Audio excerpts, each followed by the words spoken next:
UP की राजनीति से जुड़ी सबसे पहले बड़ी खबर। कांग्रेस ने यूपी के लिए 41 उम्मीदवारों की एक लिस्ट जारी की है। इस लिस्ट में 16 महिलाएं हैं। कैराना से कांग्रेस ने हाजी अखलाक को उम्मीदवार बनाया है। सहारनपुर शहर से सुखविंदर कौर को कांग्रेस ने टिकट दिया है।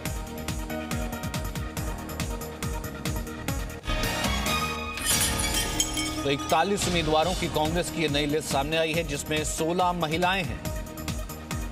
एक बार फिर से इसमें भी महिलाओं को तरजीह दी गई है।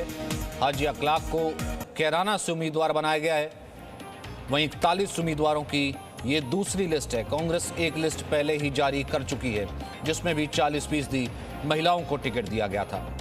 मेरठ कैंट से अवनीश कजाला को टिकट दिया गया है।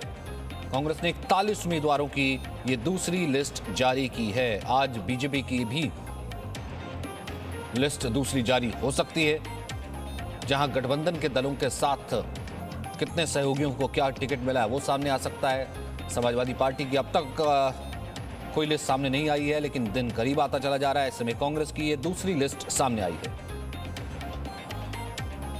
रवि इस वक्त हमारे साथ मौजूद हैं। रवि, जैसे जैसे दिन करीब आ रहा है, 10 तारीख का जो लिस्ट है वो एक के बाद एक आनी शुरू हो गए हैं।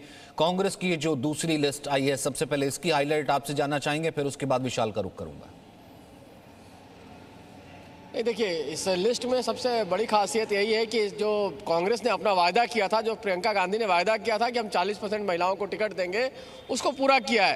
पहली लिस्ट 125 उम्मीदवारों की आई थी, उसमें 50 महिलाओं को टिकट दिया गया था, यानी उस समय भी 40%।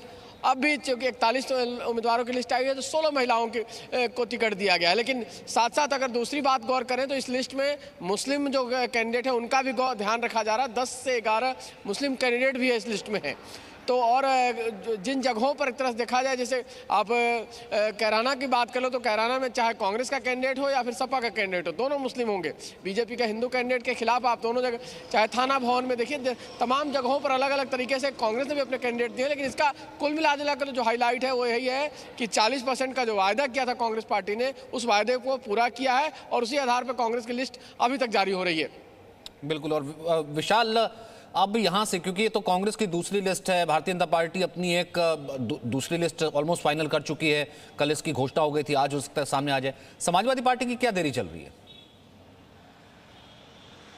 सचिन, देखिए, समाजवादी पार्टी ने अब तक मात्र 10 प्रत्याशियों के नाम ही सार्वजनिक किए हैं। हालांकि जो जानकारी मिल रही है, अखिलेश यादव अब तक लगभग 100 से ज़्यादा प्रत्याशियों को फॉर्म भी बांट चुके हैं। यानी फॉर्म भी का मतलब ये होता है उन्हें टिकट देना, वो जाकर नामांकन कर सकते हैं। लेकिन अभी तक प्रत्याशियों की सूची को सार्वजनिक नहीं किया है कि किन लोगों को टिकट दिया गया है। हमें जो जानकारी मिल रही है, इस बार अखिलेश यादव अपने कैंडिडेट की लिस्ट में मुस्लिम और यादव इन दोनों के टिकट काफी कम रख रहे हैं। बाकी बैकवर्ड और ब्राह्मण और दलित, इन पर बहुत ज्यादा फोकस कर रहे हैं। गाजियाबाद सदर जैसी सीट पर, जो कि सामान्य सीट है, वहां से समाजवादी पार्टी ने एक दलित चेहरे को इस बार टिकट दिया है, जिसका नाम हो सकता है कल तक समाजवादी पार्टी की लिस्ट में दिखाई पड़ सकता है। और इसके साथ ही साथ अगर हम एक उदाहरण दें अमरोहा जिले का, अमरोहा जिले में 4 विधानसभा सीटें हैं। अब तक समाजवादी पार्टी उस जिले में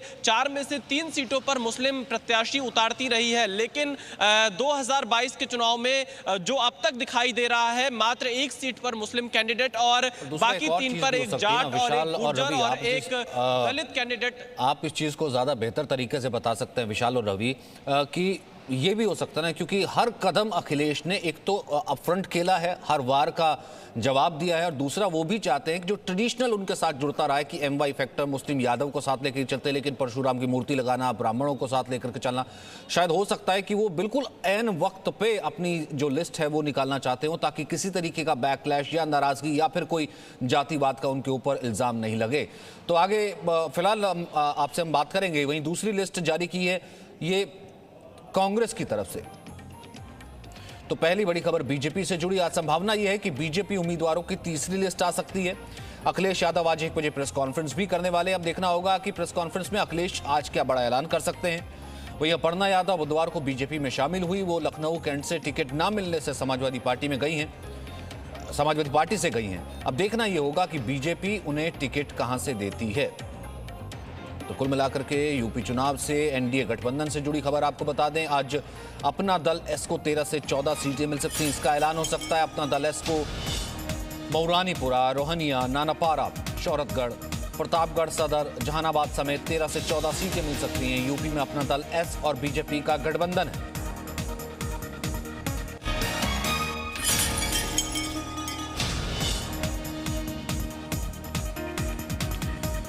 तो निषाद पार्टी के संजय निषाद इससे पहले कह रहे थे कि 15 सीटें होने चाहिए, लेकिन कल जेपी नड्डा की प्रेस कॉन्फ्रेंस में कहा गया कि वो गठबंधन के साथ ही चुनाव लड़ेंगे। तो ऐसे में ये बात तो तय है कि मना लिया गया है, तमाम दोनों दलों को ऑन बोर्ड हैं, एनडीए में साथ हैं और सीटों को लेकर के सहमति बन गई है। अपना दल एस है 13 से 14 सीटें और संजय निषाद को देखते हैं फिलहाल कितनी सीटें हैं।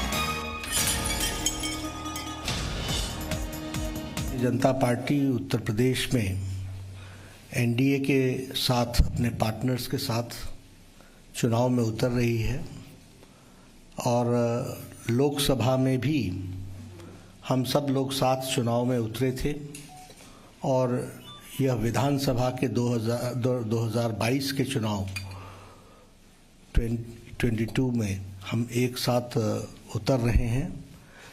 अपना दल और निषाद पार्टी, इनके साथ हम इस चुनाव में एनडीए 403 सीटों पर गठबंधन जो हमारा है वो चुनाव लड़ेगा, ऐसा निर्णय हुआ है। सामाजिक न्याय की अवधारणा को और मजबूती प्रदान करने के लिए हम सभी ने तय किया है कि हम एक बार फिर मजबूती के साथ उत्तर प्रदेश के अंदर 2022 के विधानसभा चुनाव में एक साथ मिलकर लड़ेंगे।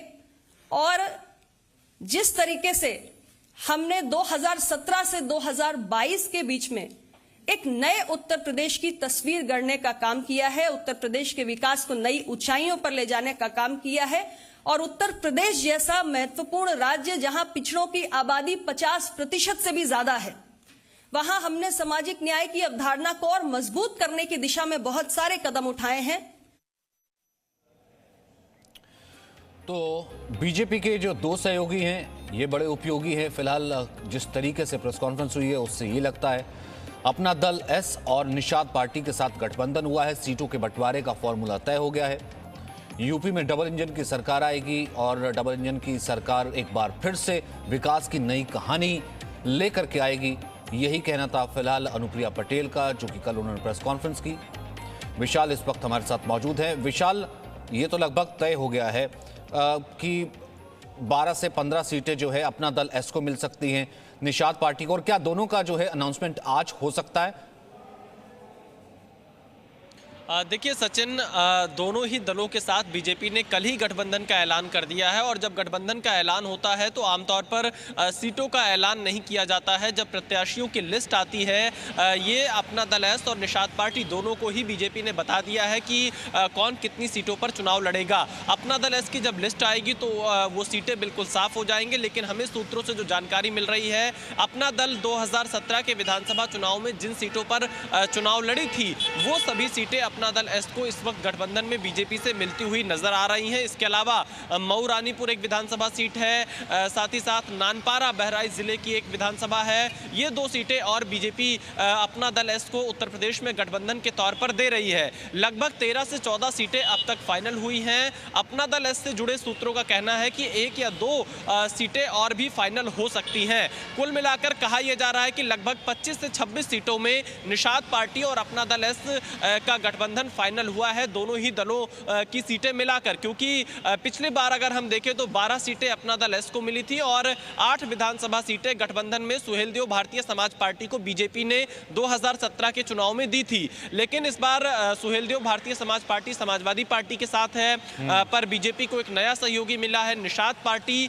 तो इसलिए अपना दल एस और निषाद पार्टी के साथ, दो दलों के साथ ये बीजेपी का गठबंधन है और इन दोनों दलों का पूर्वांचल के कई जिलों में अच्छा प्रभाव माना माना जाता है। अपना दल खास तौर पर कुर्मी वोट बैंक और निषाद पार्टी खास तौर पर निषाद, मल्लाह, कश्यप और बिंद वोट बैंक के लिए पॉलिटिक्स करने के लिए जानी जाती हैं और बीजेपी ओबीसी के इन दो बड़े चंक को अपने साथ मजबूती से रखना चाहती है। इसीलिए कल बीजेपी ने अपना दल एस और निषाद पार्टी के साथ एक लंबी बैठक की और लंबी बैठक के बाद गृह मंत्री अमित शाह, जेपी नड्डा, योगी आदित्यनाथ, केशव प्रसाद मौर्य, इन सभी ने संजय निषाद और अनुप्रिया पटेल के साथ एक ग्रुप फोटो भी शेयर की थी। इससे यह संदेश देने की कोशिश थी कि दोनों सहयोगी दलों के साथ बीजेपी का गठबंधन फाइनल हो चुका है, सीटों का भी बंटवारा हो चुका है और अब जब निषाद पार्टी और अपना दल एस की लिस्ट आएगी तब पूरा साफ हो पाएगा कि किसको कितनी सीटें मिली हैं, कौन कौन सी सीटें मिली हैं। सचिन, बहुत बहुत शुक्रिया आप दोनों का मेरे साथ बने रहने के लिए और फिलहाल यूपी की सियासत पर इस बातचीत के लिए। और अब बात करते हैं जी न्यूज़ डिजाइन बॉक्स के ओपिनियन पोल की, जिसमें अनुमान जताया गया है कि उत्तर प्रदेश विधानसभा चुनाव में बीजेपी को 245 से 267 सीटें मिल सकती हैं, समाजवादी पार्टी को 125 से 148 सीट मिल सकती हैं, बीएसपी को 5 से 9 सीटें मिल सकती हैं, कांग्रेस को 3 से 7 सीट मिल सकती हैं, अन्य के हिस्से में 2 से 6 सीटें आ सकती हैं। और जी न्यूज़ पर सबसे बड़े ओपिनियन पोल पर डिप्टी सीएम केशव प्रसाद मौर्य का कहना है कि बीजेपी 2017 का करिश्मा दोहराने जा रही है। वहीं समाजवादी पार्टी के प्रवक्ता अनुराग भदौरिया का कहना है कि यूपी में समाजवादी पार्टी का ग्राफ बढ़ रहा है और बीजेपी का ग्राफ गिर रहा है। 10 दिन बाद बीजेपी 10% में ही सिमट जाएगी। जो आपका सर्वे है उस पर सवाल नहीं उठाऊंगा, क्योंकि जो सर्वे के परिणाम आप दिखा रहे हैं 248 से 267, यह सर्वे वर्तमान का है, लेकिन जैसे जैसे चुनाव आगे बढ़ेगा हम 2022 में भी 2017 दोहराएंगे। जनता भारतीय जनता पार्टी के साथ है। हमारे डबल इंजन की जो सरकार है जी, उस डबल इंजन की सरकार के परिणाम से बहुत प्रसन्न है। अभी तो आपने शुरुआती दिखाना शुरू किया है और 10 दिन रुक जाइए। भारतीय जनता पार्टी 51% से घट के 38% पे आ गई अगर आपकी पोल की बात की जाए, और समाजवादी 21% से 36% पे चली गई है। और 10 दिन और रुकेंगे, समाजवादी 51% पार कर जाएगी, भारतीय जनता पार्टी घट के 10% 12% पे आएगी। तो भारतीय जनता पार्टी का उत्तर प्रदेश में कुछ बचा नहीं है। जो हार रहे होते हैं उन पे कोई दाव नहीं लगाता। अब वो तो घट रहे हैं, दिन पे दिन घटते चले जा रहे हैं। पहले बोलते थे 300 पार, आप कह रहे हैं कि किसी तरह से सरकार बनाएंगे, फिर 10 दिन बाद कहेंगे नहीं भैया अब हमसे ना हो पा रहा है, क्योंकि हमने उत्तर प्रदेश के अंदर में कोई विकास की राजनीति तो की नहीं। Presenting B News app available on Google Play and App Store. Download it now.